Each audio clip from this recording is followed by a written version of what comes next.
Anda menyaksikan Breaking News TV One pemirsa bersama saya Umi Fitri, dan sesaat lagi kita akan menyaksikan bagaimana konferensi pers yang akan disampaikan oleh Menko Polhukam Mahfud MD mengenai perkembangan terkini mengenai kasus pinjaman online ilegal. Sebelumnya Polda Jawa Barat ini menetapkan 8 tersangka kasus pinjaman online ilegal. Mereka ditangkap dari hasil pengembangan pinjaman online ilegal di wilayah Sleman, Yogyakarta.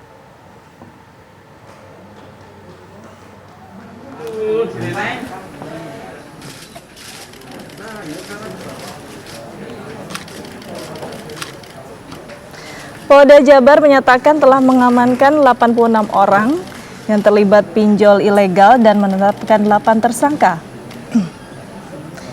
8 tersangka tersebut memiliki peran yang berbeda-beda, mulai dari debt collector, tim leader, IT support, HRD, asisten manajer, hingga direktur. 8 tersangka tersebut memiliki peran tersebut dan para tersangka ini memanfaatkan satu aplikasi pinjol yang terdaftar di OJK. Melalui aplikasi tersebut, para tersangka mengelabui petugas dengan memiliki aplikasi pinjaman online lainnya yang tidak terdaftar sebanyak mungkin.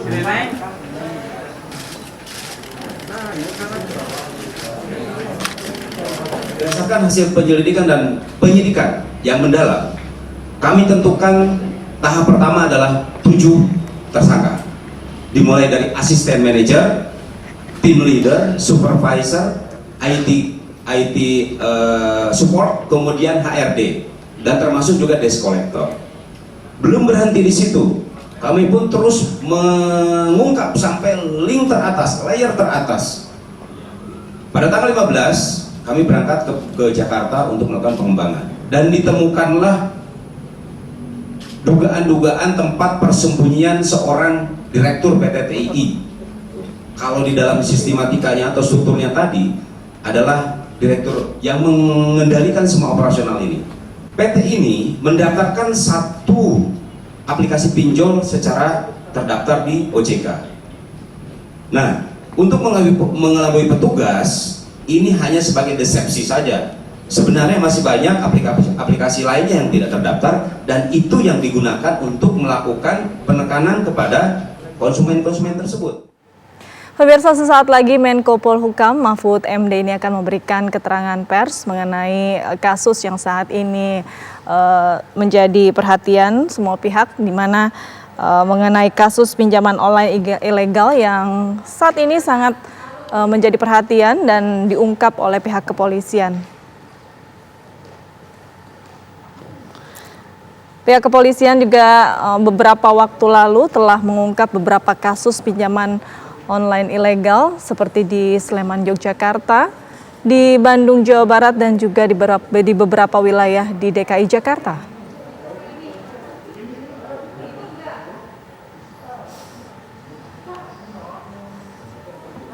Pemirsa, dalam satu hari operator perusahaan pinjaman online menyebar pesan yang berisi ancaman maupun tawaran pinjaman online hingga ke 150.000 nomor handphone sekaligus. Sementara operator lainnya melakukan rekaya foto peminjam untuk dijadikan bahan ancaman dan intimidasi.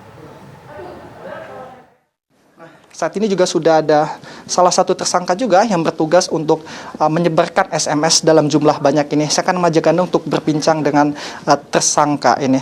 Mas, selamat siang. Siang. Mas, ini kami dari pemirsa TV One ingin tahu lebih detail seperti itu. Mas, untuk di pinjol ilegal ini biasanya bertugasnya seperti apa, Mas? Seperti operator pinjol. Oke. Ngapain saja tugasnya dalam kesehariannya? Ya, setiap hari kan di kartu, terus nyalain di mesin komputer, terus nge-apply. Nah, biasanya ini untuk pesan-pesan yang dikirimkan isinya berupa ancaman atau tawaran untuk peminjaman atau apa? Ada ancaman, ada peminjaman, dan lain-lainnya. Biasanya dalam satu hari bisa mengirimkan ke berapa banyak orang di Indonesia? Sehari biasanya sampai 100-150 ribu pengiriman. Pengiriman. Iya. Itu menggunakan berapa SIM card? Banyak sih, 16, kurang 64 SIM card. Nah itu SIM cardnya kalau boleh tahu dapatnya dari mana ya? Karena kan dalam sudah keadaan aktif. Kalau itu saya nggak tahu, saya kirimin dari si atasan. Pemirsa, ini adalah TSK yang tugas mereka adalah membuat konten porno di mana foto nasabah ini biasanya mereka edit. Nah, saya akan sedikit berbincang dengan TSK ini. Mas, kami dari TV One ingin menanyakan sedikit. Ini kan kalau Mas sendiri tugasnya seperti apa untuk mengedit foto ini, Mas? Pertama tugas saya itu menagih. Dan di sana sebenarnya kita ngedit foto itu sudah ada di situ di PC kita. Kita hanya tinggal copy KTP-nya doang. Kita taruh di situ. Terus kita screenshot, kirim ke nasabah. Nah, di situ jatuhnya memang saya melakukan penyebaran data. Jadi kalau memang juga ada kerjaan lain selain dari ini yang lebih baik, pasti saya akan lebih memilih yang lebih baik. Itu perintah langsung dari atasan Masnya, jabatannya apa tuh atasannya? Sebenarnya Atau idenya Mas sendiri? sebenarnya bukan ide dari kita. Jatuhnya karena mereka tidak melarang juga, dan saya lihat juga anak-anak lama di situ melakukan seperti begitu. Dan saya tanya bagaimana cara penagihannya. Sebelumnya saya di situ saya tidak pernah keras seperti begitu. Makanya karena ada tuntutan, maka disuruh untuk mengikuti bagaimana penagihan teman lain. Artinya dalam satu hari ditarget juga nih untuk menagih bisa terkumpul berapa uang? Justru itu kita melakukan kekerasan ini karena target. Berapa targetnya? Kalau kita 1 orang per hari, Berapa? 1 orang per hari yang bayar. Oh, berapapun dia membayar. Berapapun dia membayar, berarti 1 orang per hari yang bayar. Baik, terima kasih banyak informasinya. Mungkin ini juga bisa jadi pelajaran buat masyarakat Indonesia bahwa sebetulnya kalau kita mendapatkan pesan ya mungkin di situ terdapat foto-foto kerabat kita yang menggunakan konten-konten pornografi, sebetulnya itu adalah editan yang tadi mungkin dia terlibat dengan pinjol ini, seperti yang tadi sudah diceritakan oleh salah satu TSK ini. Pemirsa, pemberantasan pinjol ilegal terus dilakukan polisi, bahkan Menko Polhukam Mahfud MD ini meminta korban pinjol ilegal untuk tidak membayar cicilan pokok beserta bunganya. Pemerintah Presiden Joko Widodo untuk memberantas pinjaman online ini meresahkan, yang saat ini sangat meresahkan masyarakat ini, ditanggapi dengan sigap oleh aparat kepolisian. Direktorat Reserse Kriminal Umum Polda Kalimantan Barat melakukan penggerebekan perusahaan pinjaman online ilegal PT Sumber Rezeki Digital di Jalan Veteran Benua Melayu Darat. Setelah mengamankan 14 karyawan dan menyita 22 unit laptop dan juga 18 unit ponsel.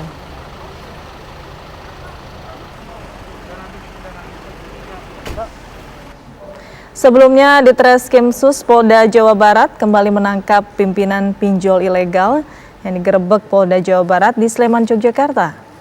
Peran RSO yang merupakan senior manajer adalah sebagai pengendali jaringan pinjol ilegal di Yogyakarta, namun berkantor di Jakarta. Dengan ditangkapnya RSO, kini tersangka kasus pinjol ilegal di Yogyakarta menjadi 8 orang.